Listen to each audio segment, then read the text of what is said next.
الحمد لله وحده والصلاة والسلام على من لا نبي بعده أما بعد فأعوذ بالله من الشيطان الرجيم بسم الله الرحمن الرحيم ألا إن أولياء الله لا خوف عليهم ولا هم يحزنون الذين آمنوا وكانوا يتقون صدق الله مولانا العظيم اللهم صل على سيدنا وحبيبنا وشفيعنا ومولانا محمد وعلى آل سيدنا ومولانا محمد وبارك وسلم عليه صلاة وسلاما عليك يا سيدي يا رسول الله وعلى آلك وأصحابك يا سيدي يا حبيب الله وسلم كذلك على جميع الأنبياء والمرسلين وعلى جميع عباد الله الصالحين وعلى أهل طاعته أجمعين حاضرین ذی احتشام علماء کرام مشائخ اعظام سلسلہ عالیہ نقشبندیہ سیفیہ سے وابستہ میرے عزیز دوستو ساتھیوں، اس سلسلہ مبارکہ کی ترویج و اشاعت میں آپ مبارک نے سب سے پہلے مقدم، سب سے اول، سب سے بہتر شریعت غرائے محمدی صلی اللہ علیہ وسلم کو رکھا۔ ہر قدم پر شریعت مطہرہ، شریعت مطہرہ، شریعت مطہرہ، اور حتیٰ کہ آپ لوگوں نے مشاہدہ کیا ہوگا کہ کوئی بندہ اگر مسجد میں داخل ہوتا اور کبھی وہ بایاں پیر آگے کر لیتا تو آپ کی نظر مبارک ان پر پڑتی، آپ مبارک فوراً اسے مسجد سے باہر نکلنے کا حکم دیتا اور فرماتا باہر نکل جا، کیونکہ تم نے سنت ترک کیا ہے، واپس جب آؤ گے تو دایاں قدم اندر داخل کر کے اندر آ جاؤ۔ اور حتیٰ کہ اتنا شریعت مطہرہ پر مضبوط اور کاربند رہے تھے کہ اگر کوئی بندہ آ جاتا اور سلام کرتا تو آپ تو سلام بلکہ سلام کے حروف کی طرف بھی متوجہ ہو جاتے۔ اگر کوئی بندہ السلام علیکم کہتا ہوتا تو آپ انہیں روکتے، فرماتے یہ غلط ہے، پڑھو السلام علیکم ورحمۃ اللہ۔ تو آپ مبارک نے اپنی جگر کا خون پلا پلا کے سلسلہ عالیہ نقشبندیہ سیفیہ کو ترویج و اشاعت دی، اور آپ سب کو معلوم ہے جب حضور مبارک صاحب علیہ رحمہ کے بارگاہ میں کوئی بھی بندہ آتا تو انہیں آپ توصیہ فرمایا کرتے ہوتے تھے کہ آپ نے اہل سنت والجماعت کا عقیدہ اپنانا ہے۔ سیدنا امام ابو منصور ماتریدی رحمۃ اللہ تعالی کی عقائد میں آپ نے تقلید کرنی ہے، اور امام العالم سیدنا امام ابو حنیفہ نعمان ابن ثابت رضی اللہ تعالی عنہ، آپ مبارک کی اتباع، آپ کی فقہ کو اپنے اوپر لاگو کرنا ہے، اور شریعت مطہرہ اور فقہ کے اصولوں کے بعد آپ نے سلوک و تصوف میں اگر نقشبندی ہو تو سیدنا مجدد الفسانی شیخ احمد فاروقی السرہندی رحمۃ اللہ تعالی کو فالو کرنا ہے۔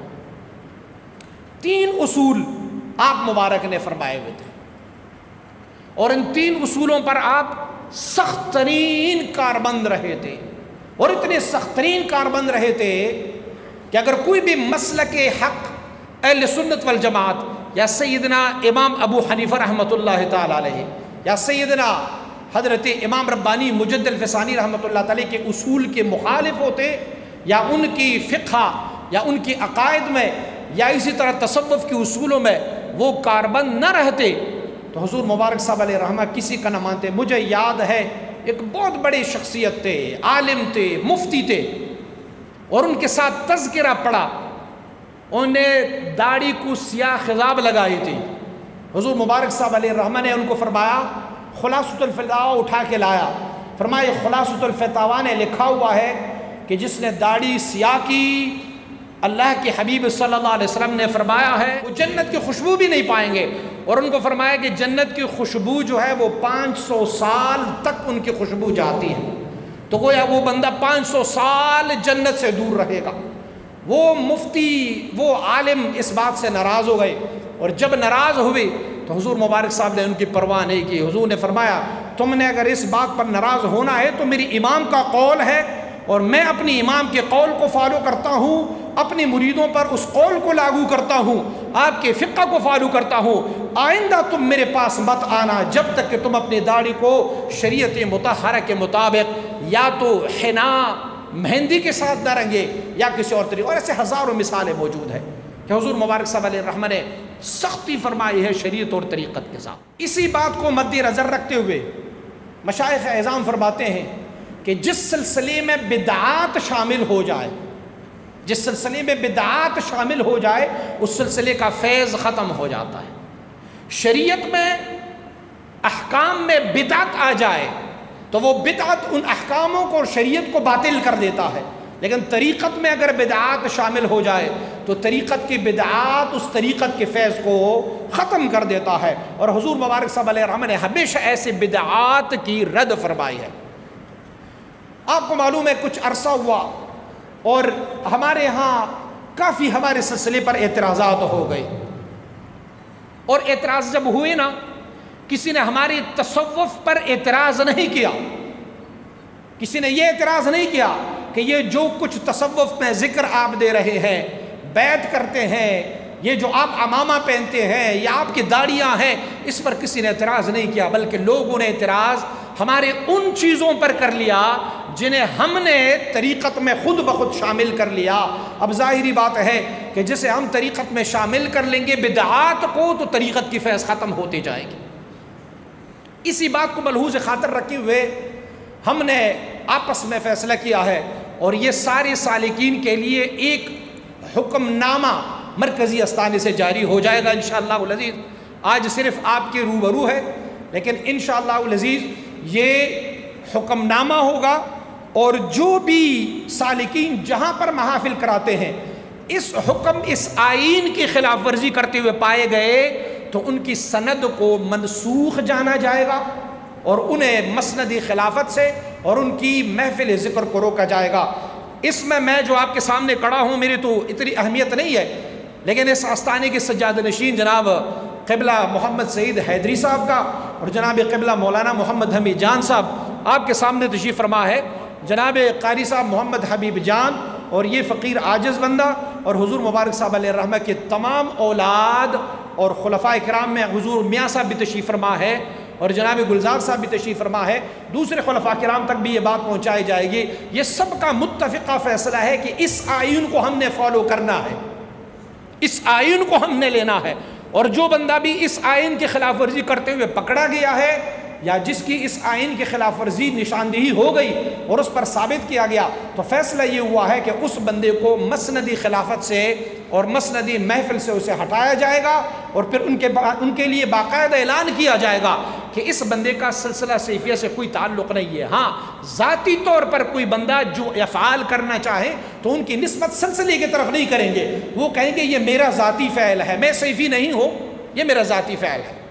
سب سے پہلے حضور مبارک صاحب علیہ الرحمہ کا عقیدہ سماعت فرمائے کہ حضور مبارک صاحب علیہ الرحمہ کا عقیدہ مبارکہ کیا تھا۔ آپ دیکھتے ہیں دیوبندی ہمیں کہتے ہیں یہ بریلوی ہے، اور بریلوی ہمیں کہتے ہیں دیوبندی ہے۔ آپ لاکھوں دفعہ بھی سلسلے والے لوگ کسی بھی ایسے اعمال کو جو مسلک بریلویت میں ہے اگر اسے ادا کرتے جائیں گے تو بریلوی آپ کو نہیں مانیں گے کہ یہ بریلوی ہے۔ بریلوی آپ کو کہیں گے یار تو مونچھے صاف کر رہے ہو، یہ تو دیوبندیوں کا علامت ہے۔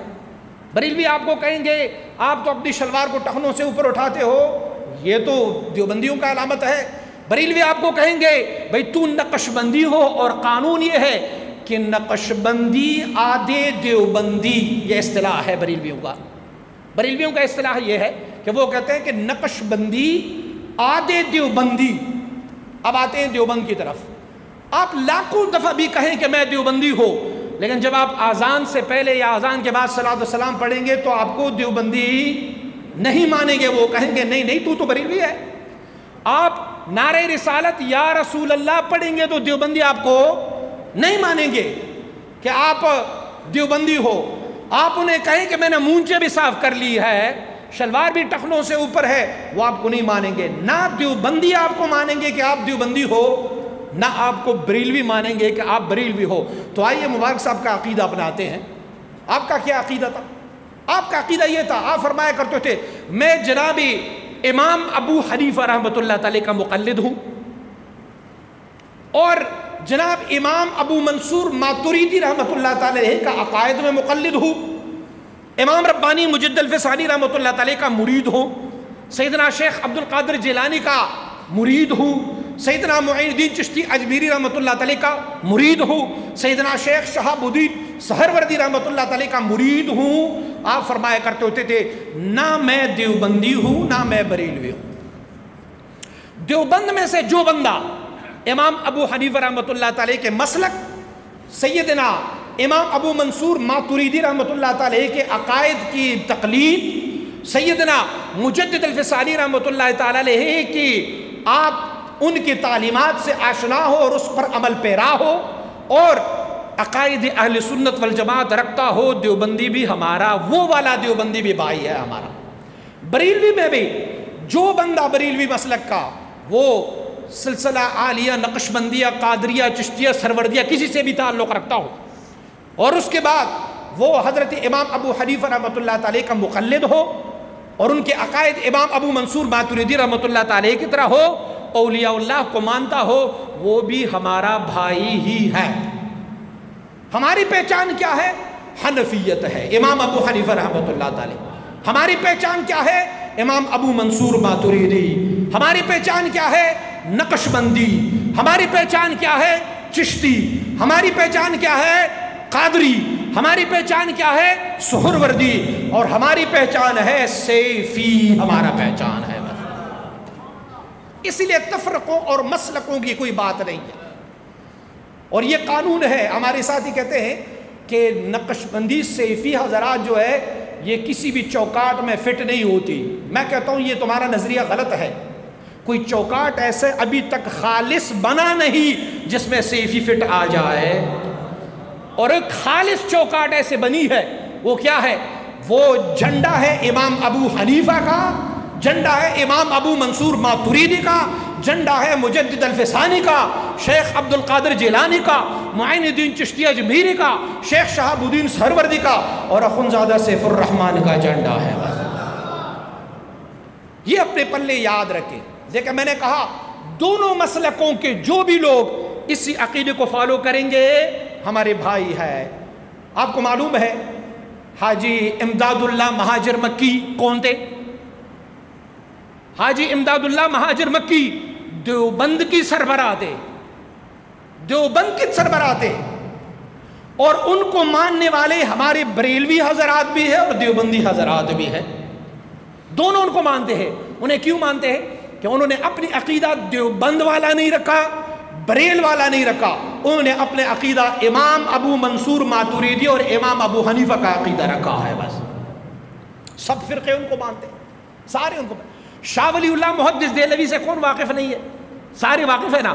اب آئے ہمارے اہل سنت والجماعت بریلوی حضرات بھی شاہ ولی اللہ محدث دہلوی کو مانتے ہیں، اور دیوبندی حضرات بھی شاہ ولی اللہ محدث دہلوی کو مانتے ہیں۔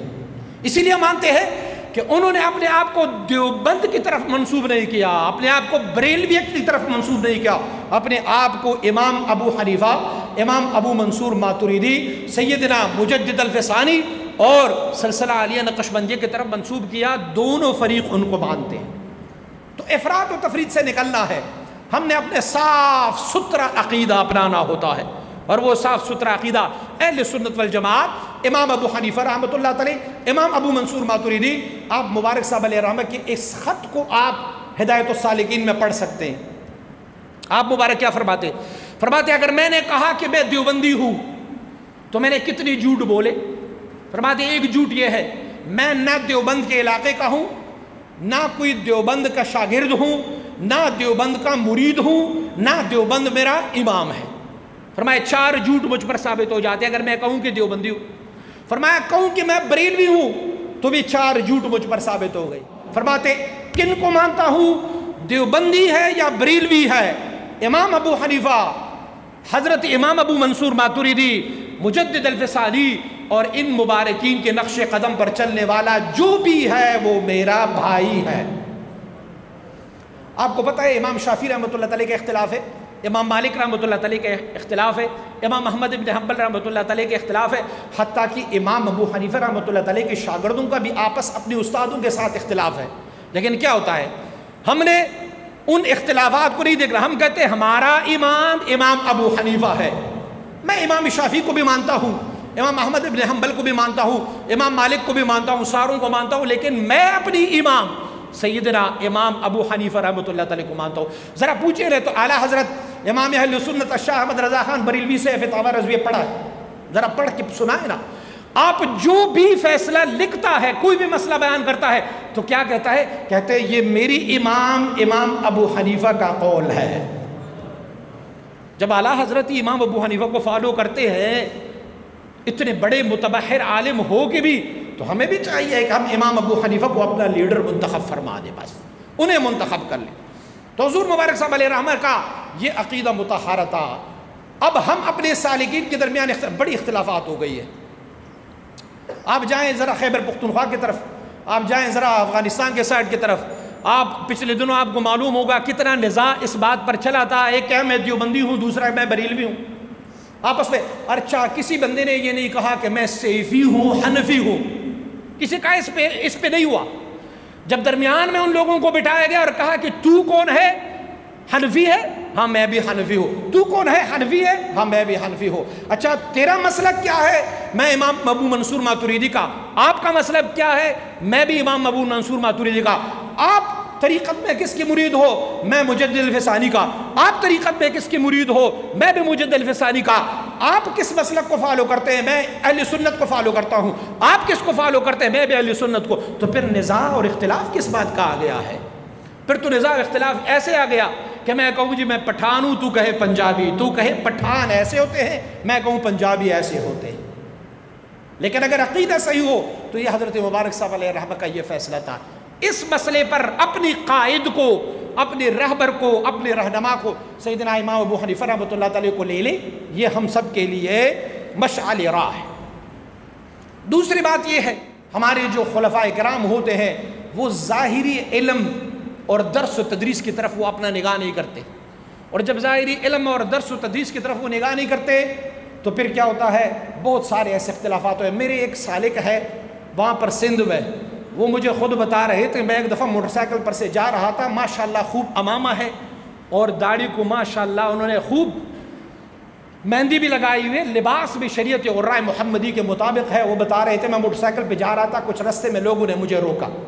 جب روکا تو میں نے کہا کیا بات ہے؟ کہ مولوی صاحب ہمارے ہاں ایک فوتگی بھی ہے اور کوئی بندہ نہیں ہے جنازہ پڑھانے والا، ہم نے دیکھا، ہم نے کہا اللہ کی غیبی مدد آپ پہنچی ہے، اب جنازہ پڑھائیں۔ کافی عرصہ ہوا مولوی صاحب کو تلاش کرتے کرتے، انہیں کہا، اس نے مجھے موٹر سائیکل سے نیچے اتارا، کہا میں نے اس کو کہا رک جائے، تھوڑی دیر صبر کر لے، میں موٹر سائیکل سائڈ پہ کھڑا کر دیتا ہوں۔ نے کہا ٹھیک ہے جی کھڑا کر دے۔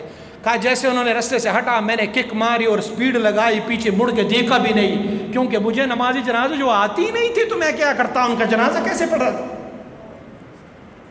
تو جب حالت یہ ہو جائے اور اسی بندے کو مسند نشین بنائے جائے، اذا کان سید القوم غراب سیہدیہم سبیل السالکین، جب کسی قوم کا سربراہ کوا بن جائے، کوا، تو کوا کہاں جاتا ہے؟ مرداری کی طرف جاتا ہے نا۔ جب ان کو اپنا سربراہ منتخب کر لیں گے تو وہ مرداری کی طرف لے کے جائے گا۔ فلہذا سالکین پر یہ لازم ہے کہ وہ بھی جو محافل ذکر کرنے والے ہیں وہ بھی کم از کم اپنی مریدوں کو حلال و حرام، کوئی نماز، کوئی وضو، کوئی فرائض، کوئی سنن، کوئی مستحبات، یہ ساری چیزیں ابھی آپ لوگوں نے سماعت فرمائے نا کہ مجدد الفسانی رحمہ اللہ الباری کی آپ مبارک کی درس میں کیا ہوتا تھا، آپ کی محفل میں کیا ہوتا تھا۔ آپ کو کبھی بزدادی کا درس ہوتا تھا، کبھی ہدایہ کا درس ہوتا تھا، کبھی کچھ ہوتا تھا۔ ایسے ہی حضرت مبارک صاحب علیہ الرحمہ کا درس کیسے ہوتا تھا آپ کو معلوم ہے۔ آپ مبارک کوئی بھی محفل ایسے خالی نہیں تھی کہ جس میں آپ مبارک درس نہیں دیا کرتے ہوتے تھے، علم فقہ کی، علم العقائد کی، علم القرآن کی، علم التصوف کی، کچھ نہ کچھ وہ فرمایا کرتے ہوتے تھے۔ تو عرض یہ ہے ان سالکین کے بارے میں، ان خلفاء کے بارے میں جو محافل ذکر کراتے ہیں، وہ اپنے مریدوں کو کچھ نہ کچھ جو ہے وہ علم کی ترویج اگر خود وہ عالم نہیں ہے صاحب محفل تو کسی اچھے سے ایک عالم کو، دینی عالم کو اپنی محفل میں منتخب کر لے اور انہیں بتائیں کہ ہمارے سالکین کے لیے ایک درس دیا کرے، جو علم الاحکام کا درس ہو، اسی طرح عقائد کا درس ہو، کوئی اور درس جو ہے وہ دے دے۔ تیسرا مسئلہ ہمارا یہ ہے کہ آج کل یہ مسئلہ بڑا ہوا ہے تکفیر کا مسئلہ، ایک دوسرے کو کافر، اس کو بھی کافر، وہ عقیدے میں اس طرح ہے وہ بھی کافر، وہ بھی عقیدے میں اس طرح ہے وہ بھی کافر۔ دیکھیں یہ تکفیر کا مسئلہ بہت حساس مسئلہ ہے، اور تکفیر کا مسئلہ تو اتنا حساس ہے کہ جب تک کہ گواہ موجود نہ ہو اس بندے پر، اور دیکھیں مومن کے قول میں تعویلات بھی ہوتے ہیں، مومن کے قول میں تعویلات بھی ہوتے ہیں، اگر کسی بندے کے زبان سے ایسی بات نکل گئی تو ان سے پوچھا جائے گا کہ تم نے یہ بات کی تھی، اگر وہ اپنے قول کی تعویل کر لے اور ان کی تعویل شریعت مطہرہ کے مطابق ہو تو وہ معفو ہے، اس پر کفر کا فتویٰ کوئی نہیں لگا سکتا۔ دوسری شق اس میں یہ ہے کہ کفر کا فتویٰ کون لگائے گا؟ عالم، مفتی، متبحر، وہ کفر کا فتویٰ لگائے گا۔ یار مجھے اگر کسی مسئلے کے بارے میں علم ہی نہیں ہے، پچھلے دنوں میں نے نیٹ پہ دیکھا ایک ہمارے صاحب نے دیا ہوا تھا، یہ اس وجہ سے یہ جو ہے وہ دائرہ اسلام سے خارج ہوا، بے ادب ہو گیا ہے۔ تو میں نے اس بندے سے پوچھا یہ جو مسئلہ ہے، ایسے بالمشافہہ میں ان سے ملا، تو میں نے اسے کہا مسئلہ کیا تھا؟ کہا یہ مسئلہ تھا باغ فدق کا۔ میں نے کہا فدق کہاں ہے؟ کہنے لگے وہ سعودیہ میں ہے۔ میں نے کہا وہ کس نے کس کو دی تھی؟ کہا اتنا تو مجھے پتہ نہیں ہے۔ میں نے کہا تجھے باغ فدق کے بارے میں پتہ نہیں ہے تو نے کیسے جان؟ فلان صحیح بول رہے اور اپنی طرف سے ان پہ فتویٰ نازل کریں، فلان جو ہے وہ کافر ہے۔ حدیث طیبہ ہے، حضور سید عالم صلی اللہ علیہ وآلہ وسلم بارک ارشاد گرامی ہے، فرمایا لا یرمی رجل رجلا بالکفر ولا بالفسوق الا ارتدت علیہ ان لم یکن صاحبہ کذالک۔ حضور فرماتے ہیں ایک بندہ دوسرے بندے کو فاسق کہے یا کافر کہے تو اگر وہ فاسق اور کافر نہیں ہے تو وہ فسق اور کفر خود اس پہ طرف پلٹ کے آ جاتا ہے، یہ خود فاسق اور کافر بن جاتا ہے۔ تو یہ بہت حساس معاملہ ہے، اسی لیے ہمارے ساتھیوں کو یہ بھی ذہن نشین کرنی چاہیے کہ آپ نے کبھی کسی اور بندے کو بلا، چونکہ آپ کے پاس علم ہی نہیں ہے تو فتویٰ کیسے لگائیں گے کفر کا فتویٰ؟ اسی لیے میں یہ نہیں کہہ رہا کہ اپنے سالکین پر آپ کفر کی فتویٰ نہ لگائیں، نہیں، عامت المومنین جب تک کہ ان کا کفر صادر نہ ہو، ثابت نہ ہو، اس وقت جو ہے وہ آپ ان پر کفر کا فتویٰ نہیں لگا سکتے۔ چوتھا فارمولہ ہمارے ہاں یہ ہے، مجھے میرے 2 چینلوں پر سوالات آتے ہیں کہ جناب والا یہ سیفی حضرات کیسے سیفی حضرات ہیں؟ یہ کسی کے پیچھے نماز نہیں پڑھتے، ہمارے محلے کے قریبی مسجد ہے اور وہ مسجد میں امام صاحب کے پیچھے نماز نہیں پڑھتے۔ تو امام صاحب کے پیچھے نماز نہ پڑھنے کی وجہ یہ ہوتی ہے کہ وہ کہتا ہے سالک حضرت کہ میں نے امامہ پہنا ہوا ہے، امام صاحب نے امامہ نہیں پہنا۔ سالک کہتا ہے میں اس طرح کا ہوں، وہ اس طرح کا ہے، میں اس طرح کا ہوں، وہ اس طرح کا ہے۔ تو اگر امام میں عقائد کی وجہ سے کوئی ایسی بات نہ ہو کہ جس کی وجہ سے ان کے پیچھے نماز نہیں پڑھی جائے، اور ہمارے فقہاء نے لکھا ہوا ہے کہ عقائد کے مسائل ہیں کہ جس کی وجہ سے اس کے پیچھے نماز نہیں پڑھی جاتی، اگر عقائد میں بھی ہم جانتے ہیں سمجھتے ہیں بہت اہل سنت والجماعت کے علماء ہوتے ہیں ہمارے، بہت سارے لوگ جو ہے ان کے پیچھے نماز نہیں پڑھتے، اور یہی علماء اور صوفیہ کے درمیان اختلافات کا سبب بنتے ہیں کہ وہ علماء کہتے ہیں بھئی یہ میرے پیچھے نماز ہی نہیں پڑھ رہا، جب نماز نہیں پڑھ رہا تو اس کا مطلب یہ ہے کہ یہ مجھے مسلمان نہیں سمجھتا، اور جب مجھے مسلمان ہی نہیں سمجھتا تو پھر کیا کرتے؟ بھائی جناب احمد حسین پاچا صاحب یہ مجھے بتا رہے تھے کہ میرے ایک ساتھی نے مجھے کہا کہ بھئی فلاں مولوی صاحب جو ہے وہ سر پر امامہ نہیں رکھتا، اسی لیے میں ان کے پیچھے نماز نہیں پڑھتا۔ تو آپ فرماتے، میں نے ان سے پوچھا تیرے پاس مسواک ہے جیب میں؟ کہنے لگے نہیں یہ مسواک۔ میں نے کہا تو نے سرما کیا ہوا ہے؟ کہا سرما نہیں کیا ہوا ہے۔ میں خوشبو لگائی ہوئی ہے؟ نہیں لگائی۔ حضور کی ہزاروں سنتیں تو تم نے ترک کی، اگر ایک سنت اس نے ترک کی تو کیا ہوا؟ ایک سنت اس نے ترک کی اور ہزاروں سنتیں آپ نے خود ترک کی۔ ہاں تو ایسے بن جا جیسے اخونزادہ سیف الرحمان، پھر اس کے پیچھے نہ پڑ۔ کوئٹہ میں ہمارے سالک ہے، بڑے جذباتی ہے، تو مریدین سالکین بیچارے جو ہے وہ جلالی بہت ہے، آپ جانتے ہو میں نام نہیں لوں گا، تو جلالی صاحب ہے۔ میں نے ان سے پوچھا، میں نے کہا اپنے مریدوں کے ساتھ شفقت کرو، رحم سے پیش آؤ، حضور کی یہ خواہش ہے، حضور رؤوف الرحیم ہے، رحمت کرو. کہنے لگے نہیں نہیں، مبارک صاحب ایسے کرتے ہوتے تھے، مبارک صاحب ایسے کرتے ہوتے تھے، مبارک صاحب ایسے کرتے ہو. اور میرے اللہ کے بندے، تو پہلے مبارک صاحب بن جا، پھر ویسے کام کرتے رہو. ابھی مبارک صاحب بنے ہی نہیں ہے. صرف یہ چیز سیکھا ہے مبارک صاحب سے کہ جلال کرتے ہوتے تھے، یہ سیکھا ہے مبارک صاحب سے. مبارک صاحب کے تو اور بھی بہت سارے عادات تھے. پہلے مبارک صاحب جیسے بنو، اس کے بعد پھر کرو. مبارک صاحب میں تو یہ تاثیر تھی، آپ میں یہ اثر تھا کہ اگر کسی کو ایک تپڑ بھی دے مارتے نا تو اس کی دل میں یہ خواہش ہوتی دوسرا بھی مار دے ہمیں. اور پھر وہ فخراً یاد کرتے ہوئے، میاں صاحب کا صاحبزادہ ہے نا آصف صاحب، وہ جہاں بھی جاتے ہیں میں ان کو سنتا ہوں، وہ کہتے ہیں مبارک صاحب نے مجھے ایک تپڑ دے مارا تھا. یار صاحبزادے کو کوئی تپڑ مارے تو وہ پھر خود کہے گا، لیکن مبارک صاحب کی تپڑ میں اتنی محبت تھی کہ وہ ہر وقت یاد کرتا رہتا ہے کہ مجھے تپڑ ماری. تو اگر مبارک صاحب علیہ الرحمہ 3 تپڑ مارے تھے ان کو، تو مبارک صاحب علیہ الرحمہ کی جیسے آپ بن جائیں گے وہ پھر ٹھیک ہے جی کام ٹھیک ہے. تو اسی لیے علماء کی پیچھے دیکھو.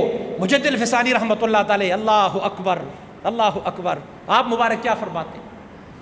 آپ فرماتے علماء کے بارے میں، آپ فرماتے ہیں ایک عالم ہے، بے عمل ہے، لیکن عقیدہ ان کا اچھا ہے. فرماتے ہیں ان کی عقیدے کے اچھے ہونے کی وجہ سے، ان کا اچھا عقیدہ ان کی ناعمل کو، بے عملی کو اپنی نورانیت میں ڈانپ لیتا ہے بس. اور فرماتے ہیں بد عقیدہ ہو، با عمل ہو، ان کی بد عقیدگی ان کی عمل کو ڈھانپ لیتا ہے، وہ تباہ کر جاتا ہے. اور ایک مرید نے آپ کو خط لکھا ہے، ایک سالک نے آپ کو خط لکھا ہے. تو سالک نے جب خط لکھا ہے تو اس میں لکھتا ہے کہ میں نے کچھ نذرانہ تحفہ بھیجا ہے علماء اور صوفیاء کے لیے. پہلے لفظ علماء، تو آپ مبارک اس مکتوب شریف میں کیا تعریف فرماتے ہیں. آپ فرماتے ہیں سبحان اللہ، مجھے آپ کی اس خط سے خوشبو آ رہی ہے کہ آپ نے علماء کو مقدم ذکر کیا اور صوفیاء کو بعد میں ذکر کیا ہے. یار یہ علماء ہے، یہ دین کے حامل ہے، یہ جو کچھ بھی ہے بے عمل بھی ہو، یعنی بے عمل بھی ہو. ڈاکٹر طاہر القادری صاحب سے ملاقات کی تھی، وہاں ان کے ساتھ بیٹھا تھا، میرے تصویر کسی نے لی تھی، ہمارے اس صف میں وہ بندہ موجود بھی ہے. مجھے بڑی گالیاں اس نے نکالی.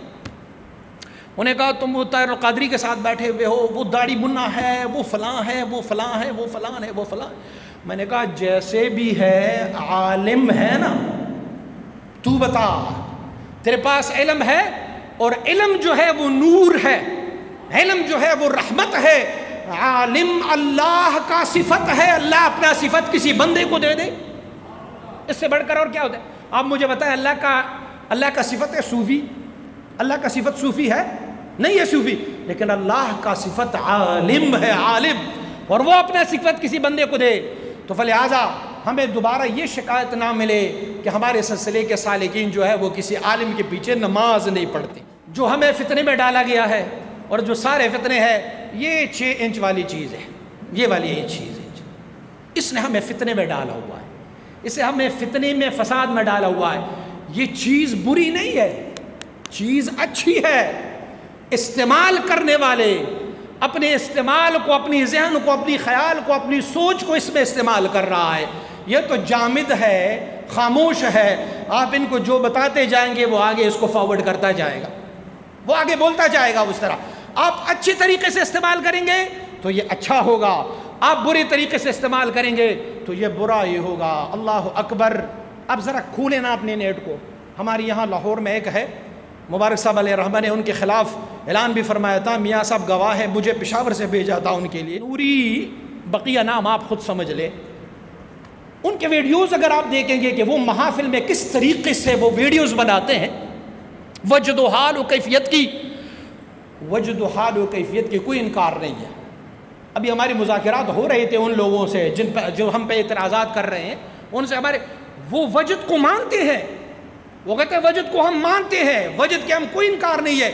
لیکن آپ لوگ وجد کے جب ویڈیو بناتے ہیں، اسے اپلوڈ کرتے ہیں، تو اس سے مطلب کیا ہوگا؟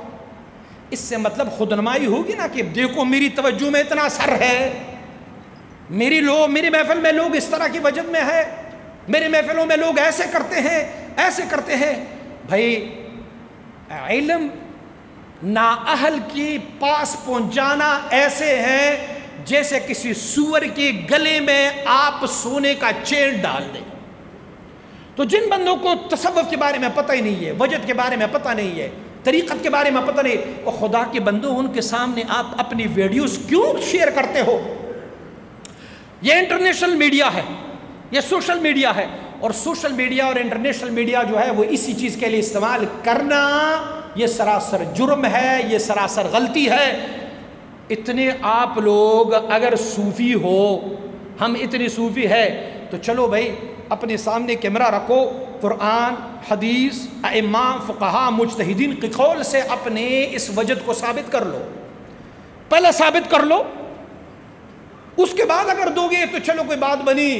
ثابت بھی نہیں کر سکتے، اللہ اکبر۔ فیصل آباد والوں کا ویڈیو میں نے دیکھا، پیر صاحب جو ہے وہ اپنی ویسکٹ بھی اتارتا ہے اور پھر صفوں میں یوں کر کے جاتا ہے، 10 بندوں کو ادھر کھڑا کیا ہے، 10 کو ادھر کھڑا کرتے ہیں، اس کا اور کام نہیں ہے، ہاتھ ہلانا ہے، بس یوں ہاتھ ہلائے۔ میں تو اسے مان لوں گا، آپ تو مان لیں گے، جو دیکھنے والے ہیں وہ مانیں گے۔ چلو مان بھی لیا، وہ اس کو کہیں کہاں سے یہ ثابت ہے جو آپ کر رہے ہو؟ یہ کوئی کہیں ثابت ہے جو آپ کر رہے ہو؟ آپ کو کوئی بلیم نہیں کرے گا، بلیم کرتا ہے تو مرکزی استانہ فقیر آباد کو بلیم کرتا ہے۔ وہ کہتا ہے تمہاری مرید ہے، آپ لوگوں کی مریدین ہے، آپ لوگ یہ کرتے ہو۔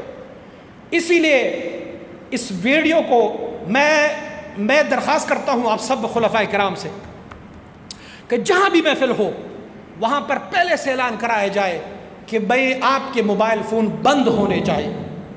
اللہ اکبر، 2 منٹ کے لیے آپ موبائل کو اٹھا کے جب ویڈیو بنا رہے ہو، یہ 2 منٹ تمہارے ضائع جا رہے ہیں، بجائے اس کے تم ویڈیو بناؤ، بیٹھو، اللہ اللہ اللہ کا ذکر کرتے رہو۔ بھائی تمہاری ویڈیو میں ثواب ملے گا یا تمہیں ذکر میں ثواب؟ آئے ہو یہاں فلم بنانے کے لیے یا ذکر کے لیے آئے ہو؟ تو آئے ہو ذکر کے لیے۔ بھائی یہ نہیں ہے میں 2 چینلیں چلا رہا ہوں، میں 2 چینل چلا رہا ہوں، اور دونوں چینلز سے چلا رہا ہوں تو دونوں چینلز میں اپنے سلسلے کی، اپنی مذہب کی، اپنی دین کی، اپنی شریعت کا دفاع کرتا ہوں۔ آپ بھی میدان میں آ جائیں، سوشل میڈیا ہے آپ کے پاس تو آپ بھی آ جائیں، آپ بھی اس میں سے۔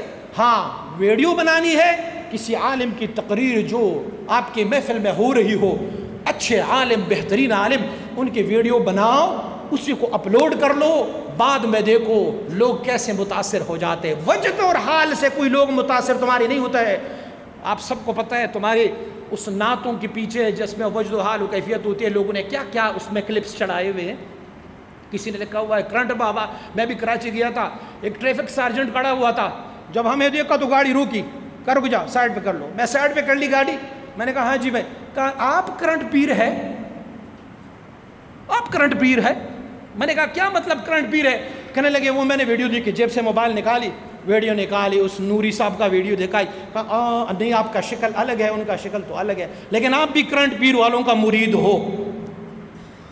بھئی کردار ایسے اپناؤ کہ لوگ تجھے کرنٹ پیر نہ کہے، لوگ تجھے کہے کہ اذا رؤوا ذکر اللہ، جب تمہیں دیکھے تو اللہ یاد آئے ان کو، تمہاری ویڈیو یاد نہ آئے، تمہاری ویڈیوز اس کو یاد نہ آئے، تو آپ اپنے موبائلوں کو بند رکھیں گے۔ یہ ہم نے فیصلہ کیا ہوا ہے آج کے بعد کہ کسی بھی سالک کی ویڈیو اپلوڈ ہو گئی تو پھر ان تک رسائی ہوگی اور اس بندے کو مسند خلافت اور اس کی محفل کو روکا جائے گا۔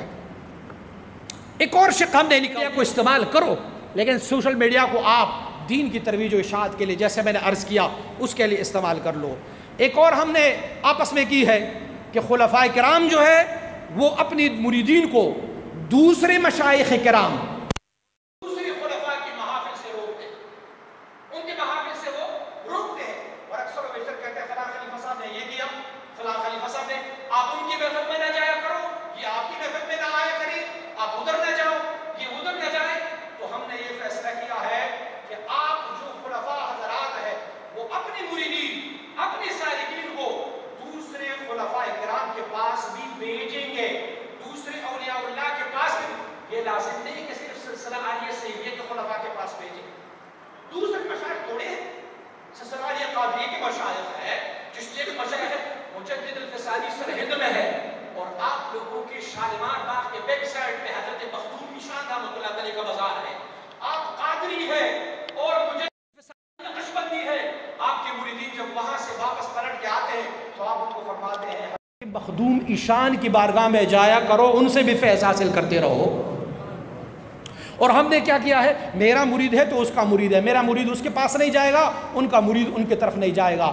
ہم نے یہ فیصلہ کیا ہے کہ آئندہ سے اگر کسی ایسے بندے کو ہم نے دیکھا کہ انہوں نے اپنی مریدوں کو دوسرے خلفاء کی محافل میں جانے سے روکا ہے تو ان کے خلاف تادیبی کارروائی کی جائے گی۔ ایک اور شق جو ہم نے لکھا ہوا ہے وہ شق یہ ہے کہ شریعت مطہرہ میں اور تصوف کے اصولوں میں تو یہ بات ہے کہ ایک خلیفہ صاحب سے، ایک شیخ سے آپ نے اکتساب کیا اور وہ کچھ محدود آپ کو ترقیات دی، آپ کو عروجات دی ایک محدود جگہ پر، اور پھر اس میں سے آپ آگے بڑھنے کی تمنا ہو تو مجدد الفسانی رحمۃ اللہ تعالی نے اس چیز کو جائز قرار دیا ہے کہ ایک خلیفہ کے مرید اکتساب کے لیے مزید فائدہ لینے کے لیے دوسری خلیفہ سے بیعت کر لے اگر وہ ان کو آگے منازل طے کرا سکتا ہے۔ ایک دوسری بات یہ ہے کہ اگر اس خلیفہ میں جس کا وہ مرید ہے اور ان کی شریعت یا طریقت کے اصول میں کوئی فتور رہی تو پھر ان کے لیے جائز ہے کہ وہ کسی دوسرے خلیفہ کے پاس جائیں، لیکن ایک شرط انہوں نے یہ بھی رکھا ہوا ہے کہ دونوں خلفاء کے درمیان اختلاف نہ بن جائے۔ اور دونوں خلفاء کے درمیان اختلاف بنتا ہے، میرا مرید اگر تیرے پاس جائے، میں ناقص ہی صحیح اور تو کامل ہی صحیح، لیکن اگر آپ کے پاس جائیں گے تو مجھے میرا بیٹا ہے نا مجھ سے الگ ہو کے تیرے پاس گیا ہوگا تو مجھے دل میں خلش ہوتی ہے، آپس میں اختلاف ہو جاتی ہے۔ فلہذا فیصلہ یہ کیا گیا ہے کہ ایک خلیفہ صاحب کے مرید دوسری خلیفہ کے پاس اگر جائیں گے تو اکتساب فیض کریں گے، ان کے مرید نہیں ہوں گے، وہ خلیفہ اس دوسری خلیفہ کے مرید کو مرید نہیں بنائیں گے، اکتساب کر لے، محفلوں میں آئیں بیٹھے سارا کچھ کرے۔ یہ بھی ہم نے ایک کر لیا۔ ایک اور بھی جو ہمارے سلسلے پر بہت زیادہ اعتراض کیا جا رہا ہے وہ یہ ہے کہ ہمارے سلسلے میں کشف اور خوابوں کو بڑھا دیا جا رہا ہے۔ میں نے خواب میں دیکھا جبریل آئے اور اس نے مجھے کہا تم یوں کر لو۔ ایک ہمارا ساتھی ہے سندھ میں، وہ جو بھی بات کرتے ہیں وہ کہتے ہیں مدنی سرکار میرے خواب میں تشریف لائے تھے، انہوں نے کہا فلاں کو کہو یہ پل بنا دے۔ میں ان کے پاس گیا تھا تو محفل ختم ہوئی، وہ کچھ وہ اجرک، سندھی اجرک پہنتے ہیں، اجرک لے کے آیا اور کچھ پیسے لے کے آئے، مٹھائی اور ٹوتھ پیسٹ اور برش اور یہ شیمپوز وغیرہ لے کے آئے۔ تو میں نے کہا خیر ہو، انہوں نے کہا میں نے آقائے نامدار سرور دو جہان صلی اللہ علیہ وسلم کو خواب میں دیکھا، ساتھ ہی ان کا ایک مرید کھڑا تھا، وہ یہ تصویریں لے رہے تھے، تو کہا میں نے دیکھا کہ آپ فرما رہے تھے مجھے کہ تمہارے پاس کون آیا ہے؟ میں نے کہا میرے پاس یار جان صاحب آئے ہیں۔ کہا نہیں تو نے نہیں پہچانا، تیرے پاس مبارک صاحب کی رگوں میں بہنے والا خون آیا ہوا ہے۔ میں نے کہا جی قربان، وہ آئے ہیں، تو مجھے فرمایا ان کو اجرک پہناؤ، ان کو شیمپو اور ٹوتھ پیسٹ دے دو، ان کو 5000 روپے تحفے میں بھی دے دو۔ میں نے کہا یہ بندہ جو کڑا ہے تصویریں جو لے رہے ہیں، حضور نے یہ بھی فرمایا کہ یہ تصویریں بھی لے؟ کہا ہاں حضور نے فرمایا کہ تصویر بھی لے لے۔ اللہ اکبر۔ تو کشوف اور واقعات جو ہے نا اور خوابیں، اس کی تعبیر جو ہے وہ اپنی مرشد سے جانیں گے، بھائی نیٹ سے نہیں جانیں گے، فیس بک سے نہیں جانیں گے۔ چھوڑ دیں اس فیس بک کو، کیا آپ اپنی خواب کو فیس بک میں دیں؟ میں نے جبریل علیہ السلام کو دیکھا، اس نے آدم علیہ السلام کو یہ کہا تھا، آدم علیہ السلام نے مجھے کہا میں تجھ سے بڑا راضی ہوں۔ بھائی تجھے پتہ ہے مجدد الفسانی نے کیا شرائط لگائی ہوئے؟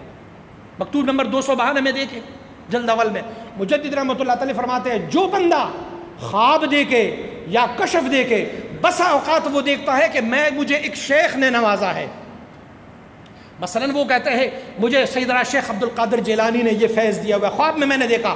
فرماتے تجھے غلط فہمی ہوئی ہے، وہ شیخ عبد القادر جیلانی نہیں ہے، وہ آپ کی مرشد کی لطائف میں سے ایک لطیفہ ہے جو بمثل شیخ عبد القادر تجھے دکھایا گیا ہے اور اس نے تیری مدد فرمائی ہے، کیونکہ تیری دل میں شیخ عبد القادر جیلانی کی محبت زیادہ ہے تو تیرا مرشد بڑا لجپال ہے، اس نے کہا میں اپنی مرید کو وہی کچھ دکھاؤں جس سے اس کو محبت ہو گئی ہے۔ بتاؤں ہارون الرشید کی بیوی ہے زبیدہ خاتون، خواب میں آپ کو بتاؤں نا کہ خواب کیسے دیکھتے اور تعبیر کیسے ہوتا ہے۔ زبیدہ خاتون نے خواب دیکھا ہے ایک تخت بنا ہوا ہے، میں تخت پر چت لیٹی ہوں، بالکل ننگی ہوں، لوگوں کی لائن لگی ہوئی ہے اور مجھ سے ہم بستری کرتے جا رہے ہیں۔ خواب خراب ہے نا؟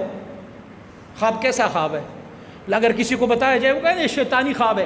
ابن سیرین رحمۃ اللہ تعالی نے اس کی تفسیر فرمائی ہے، اس کی تعبیر فرمائی ہے، فرماتے ہیں یہ خواب جو ہے یہ ایسے ویسا خواب نہیں ہے، خواب تو ایسا ہے کہ زبیدہ خاتون ایک ایسا کام کرے گی جس کی وجہ سے پوری عالم کو فائدہ ہوگا.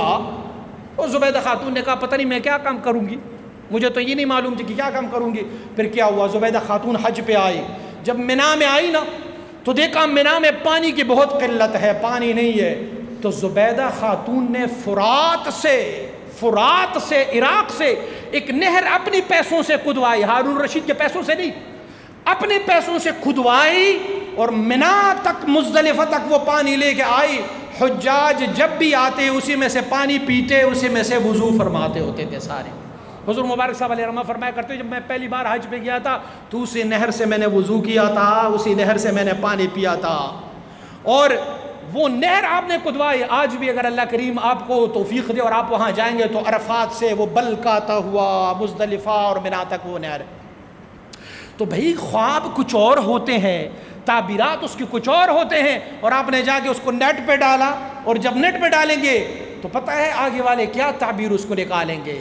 تو خواب اور کشوف پر اعتبار نہ کریں. مجد الفسانی رحمۃ اللہ تعالی فرماتے ہیں کشوف کیا ہے, کشف فرماتے تلک الخیالات تربا بہا اطفال الطریقہ. فرماتے یہ کشف جو ہے یہ ایسے خیالات ہے جس میں تصوف کی بچوں کی تربیت کی جائے. لالی پاپ بچے کو لالی پاپ دکھایا جاتا ہے, وہ بچہ خوش ہوتا ہے. آپ ان کو لالی پاپ دکھاتے رہو اور پیچھے آتے رہو, بچہ تمہارے پیچھے آتا رہے. یہ لالی پاپ ہے. بھائی تو لالی پاپ پر اتنا مغرور ہے. تم نے دیکھ لیا, مجھے ایک ہمارے سالک نے کہا میں نے آنکھیں بند کر لی تو مجھے سبز رنگ کی لائٹ نظر آئی, پھر ریڈ کلر کی فلان مجھے نظر آئی, تو ایسے ایسے مجھے یہ مناظر نظر آئے. بھائی جو بھی منظر آپ کو نظر آئے صاحب تعبیر اور اپنی شیخ کو بلا توقف عرض کرو, برائے مہربانی کسی اور کو نہ بتاؤ. تو اگر آئندہ سے کسی بھی نٹ پر کسی کے خواب, کسی کے بشارات, کسی کے کشف, اور ہمارے ہاں تو یہ بہت ہے مجھے اشارہ ہوا ہے. بھئی کس چیز کا اشارہ ہوا ہے, کس نے اشارہ دیا تمہیں؟ اشارہ ہوا ہے. تو جا اپنے مرشد سے پہلے اپنی اشارے کے بارے میں پتہ کر کہ اشارہ کس لیے ہوا ہے. اسی لیے اس اشاروں کو آپ چھوڑ دیں, نٹ پر نہ دیں, بلکہ وہ اپنے مرشد کے بارگاہ میں عرض کرتے جائیں. حضور مبارک صلی اللہ علیہ وسلم کے پاس ایک سالک آیا, اس نے کہا میں نے خواب دیکھا کہ حضور سید عالم صلی اللہ علیہ وسلم مبارک بچپنے کی عمر میں ہے, چھوٹا بچہ ہے, میں نے اسے گود میں اٹھایا ہوا, وہ بڑا خوش تھا. اس نے کہا میں نے اتنا بڑا خواب دیکھا, میں نے حضور کو گود میں اٹھایا ہوا, اتنا بڑا خوش. مبارک صاحب علیہ رحمہ نے فرمایا خوش مت ہونا, جو حضور کو جس کیفیت میں دیکھیں گے ان کی وہ اپنی حال ہے. تو ابھی بچہ ہے اسی لیے تو نے حضور کو بچپنے میں دیکھا ہے. اور ایک خواب کتنا عظیم ہے, بڑا ہے, کہ میں نے حضور کو خواب میں اٹھایا, چھوٹا بچہ ہے, وہ تو بڑا مغرور تھا, لیکن اس کے غرور مبارک صاحب علیہ رحمہ کی تعبیر نے توڑی. فرمایا نہیں, تم نے اپنی عکس کو حضور کے آئینے میں دیکھا ہے. اللہ کے یہ بندے ہوتے, اسی لیے اپنی تعبیرات خود مت کر لیا کرو. کشوف اور یہ سارے کچھ جو ہے وہ وہاں پر چڑھو. ایک اور صورتحال ہے کہ وجد اور تواجد. وجد جس بندے پر طاری ہو جائے تو ان پر اللہ کی رحمت ہے, اللہ کا فضل ہے, اللہ کی طرف سے عنایت ہے, اور احادیث طیبہ, قرآن عظیم الشان, ائمہ, فقہا, مشائخ کے اقوال سارے مملو ہے کہ خشیت اللہ, اللہ کی خوف, اللہ کی ڈر کی وجہ سے جس پر کیفیت آ جائے کوئی حرج نہیں. ہمارے جو لوگ ہم پر اعتراض کرتے ہیں وہ ہمارے وجد پر اعتراض نہیں کرتے, وجد پر کوئی اعتراض نہیں کرتے. انکار کر رہے ہیں تو تواجد کا انکار کر رہے ہیں. زبردستی اپنے اوپر حالت طاری کرنا, اس کا انکار کرتے ہیں. اس میں بھی فقہا اور علماء کا قول یہ ہے کہ وہ تواجد جو آپ زبردستی اپنے اوپر طاری کرتے ہیں, آپ کو وجد نہیں آتا, وہ بھی محمود ہے, اچھا ہے, لیکن ایک دو شرائط پر. ایک شرط یہ ہے, آپ نے کسی وجد والے کو دیکھا رو رہا ہے, اس پر کیفیت ہے, طاری ہے, اور آپ پر وہ کیفیت طاری نہیں ہوتا, تو آپ اپنی نیک نیت سے کہ پروردگارا یہ تیرے بندے پر تیرے فیوزات و انوار و تجلیات کا ورود ہو رہا ہے, مجھ پر نہیں ہو رہا, مولا میں بھی ویسے پوزیشن بناتا ہوں, مجھے بھی ان بندوں میں شمار فرما دے. یہ محمود ہے. فقہاء نے اس کو, علماء نے اس کو جائز قرار دیا ہوا ہے. اور حضور نے فرمایا ابکو فإن لم تبکو فتباکو, روتے جائیں روتے جائیں, اگر رونا نہیں آتا تو رونی جیسے صورت تو اپنائیں نا, یہ جائز ہے. دوسری شرط اس میں یہ ہے کہ وہ ریا کے لیے نہ ہو. لیکن آپ مجھے بتائیں آج کل کے دور میں کوئی ایسے تواجد آپ نے دیکھا ہے؟ جو اس مقصد کے لیے ہو یا جو ریا سے خالی ہو، کوئی تواجد ایسا نہیں ہے۔ ہماری صفوں میں تواجد بھی اگر کرایا جاتا ہے تو کس لیے کرایا جاتا ہے؟ یار میرا پیر صاحب کہتا ہے، ایک بہت مشہور معروف پیر صاحب ہے فیصل آباد کے، ان کے اگر محفل میں جائے کوئی بندہ اور ان کو وجد نہ ہونا، وجد تو نہیں، تواجد نہ ہو، تو وہ اسے نکال دیتا کہ جا تو بڑا منحوس بندہ ہے، تجھے وجد ہی نہیں ہو رہا۔ اور ان للوجد مراتب، بھائی وجد کی بھی بہت مرتبے ہیں، صرف ہلنا جلنا وجد نہیں، رونا بھی وجد ہے، سلگنا بھی وجد ہے، رونگٹے کھڑا ہونا بھی وجد ہے، بہت سارے وجد کے اقسام ہیں۔ تو تواجد خدا کے لیے اگر اس نیت سے، محمود نیت سے کرتے ہو نا، تو جاؤ کسی کمرے میں دروازہ بند کر کے لائٹ بند کر دو اور پھر اس وجد والے بندے کو یاد کرو اور وہاں پر تواجد کرو، ربا تو دیکھ رہا ہے اور میں ہوں بس۔ لیکن لوگوں کے سامنے کرنے سے یہ تواجد نہیں، یہ محمود تواجد نہیں ہے، یہ آپ پر بھی اعتراض ہے، سلسلے پر بھی اعتراض ہے، مشائخ پر بھی۔ تو اس کام سے برائے مہربانی اجتناب کرتے جائیں گے۔ ایک اور شق جو ہم نے بنایا ہوا ہے وہ ہے خواتین کے محفلوں والا چپٹر۔ انتہائی فساد ہو گئے، بہت فسادات ہو گئی۔ خواتین کے محافل، دیکھو خواتین کے لیے بھی اقتصاب ہے، تصوف ہے، طریقت ہے، شیخ کامل مکمل کی تلاش ہے، رابعہ بصریہ، رابعہ عدویہ، صحابیات، اس کے علاوہ حضرت بی بی معصومہ اور بہت سارے خواتین حضرات اقتصاب کیا ہے، مشائخ سے ذکر لیا ہے، تصوف کیا ہے، لیکن کیسے؟ شریعت مطہرہ کے اصولوں کے مطابق۔ کسی نے ایک بزرگ سے پوچھا کہ اگر ایک مرد اور ایک خاتون ایک کمرے میں اللہ کی ذکر کی محفل سجائے بیٹھے ہیں تو اس کے بارے میں آپ کا کیا نظریہ ہے؟ اس نے جواب دیا، اگر مرد ہو حسن بصری اور خاتون ہو رابعہ بصریہ تب بھی میں جواز نہیں دیتا کہ وہ بیٹھ جائیں آپس میں۔ یار حسن بصری اور رابعہ بصریہ دونوں اگر ایک کمرے میں بیٹھے ہو تو میں ان کو اجازت نہیں دوں گا، یہ شریعت کی خلاف ورزی ہے، سراسر شریعت مطہرہ کی خلاف ورزی ہے۔ اچھا خواتین کے لیے کیا کریں؟